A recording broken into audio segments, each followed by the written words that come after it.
প্রবাসী বউদের কষ্ট প্রবাসী বউরাও ভালো বুঝতে পারবে। হ্যাঁ, আমি ঠিকই বলেছি। খুব শখ করে বাবা মা বিয়ে দিয়েছিল। আমার জামাই ভালো চাকরি করে, বাড়িঘর ভালো, পরিবার ভালো, সব মিলে মেয়ে মানে সুখেই থাকবে, হয়ে যাবে রাজরানী। কিন্তু না, আমার কপালে সেটা সয়নি। বিয়ের পর থেকে শাশুড়ি বিভিন্ন বিষয়ে কথা শোনাতো। ননদ দেবর তো মনে করতো এটা কাজের মেয়ে। আর জামাই, সে তো কোনো কিছু শুনেও শুনতো না, শুধু দেখতো। যাই হোক, তবুও ভালো ছিলাম। সংসারের সমস্ত কাজকর্ম করে সবার মন রক্ষার্থে যার যেটা পছন্দ সেভাবেই মানিয়ে নিয়ে চলতাম।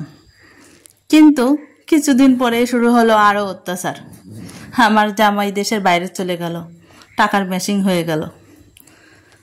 সংসারের সবার অভাব অনটন মেটাতে, সবার স্বপ্ন পূরণ করতে সে দেশের বাইরে চলে গেল। যাওয়ার পরে শাশুড়ির অত্যাচার, ননদ দেবদের কথা আমার উপরে এমন গজব শুরু হলো, ভাষায় প্রকাশ করার থাকে না। জামাই আমার সঙ্গে কথাই বলতো না।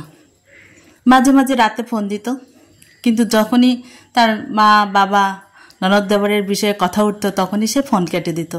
জামাই আমাকে কোনো টাকাও পাঠায় না। সে আমার হাত খরচ বা কী লাগবে কোনো বিষয়ে তার আগ্রহ নেই। সে সবসময় একটা কথা বলতো, তোমার কিছু লাগলে মাকে বলবে। আর মা, সে তো শুনতোই না। আমি কিছু বললেই বলতো, তুমি রাজরানী হয়ে আছো, তোমার বাবার বাড়িতে তো এতটুকু ছিল না, যেটা পাচ্ছ সেটা নিয়েই খুশি থাকো। আর সবাই মনে করে প্রবাসীর বউ মানেই অনেক গহনা, অনেক টাকা পয়সা, মনে হয় মহাসুখে থাকে। কিন্তু না, তাদের কোনো চাহিদাই মেটানো হয় না। না স্বামী তার দায়িত্ব পালন করে, বউ হিসাবে তার মর্যাদা যোগ্যতা সেটার ক্ষেত্রে মূল্যায়ন করে, না শ্বশুর বাড়িতে তার কোনো জায়গা থাকে। শাশুড়ি চাইতো না তার ছেলে দেশে আসুক। প্রায় 5 বছর পেরিয়ে গেল, আমার সাথে দেখাও হয় না। তার সাথে ভালো মতো যে মনের কথা বলবো সে সুযোগও আমার ছিল না। দিনরাত শুধু কষ্ট আর চোখের পানি ফেলেই আমার দিনরাত কাটতো। অবশেষে জামাইয়ের আসার সময় হলো। সে দেশে আসবে। কেন আসবে? তার বোনের বিয়ে, মহা ধুমধাম, তাকে দেশে আসতেই হবে। সে যে দেশে আসবে সেটুকুও আমাকে জানায়নি। হঠাৎ করে শুনছি সে কালকে বাড়িতে আসবে।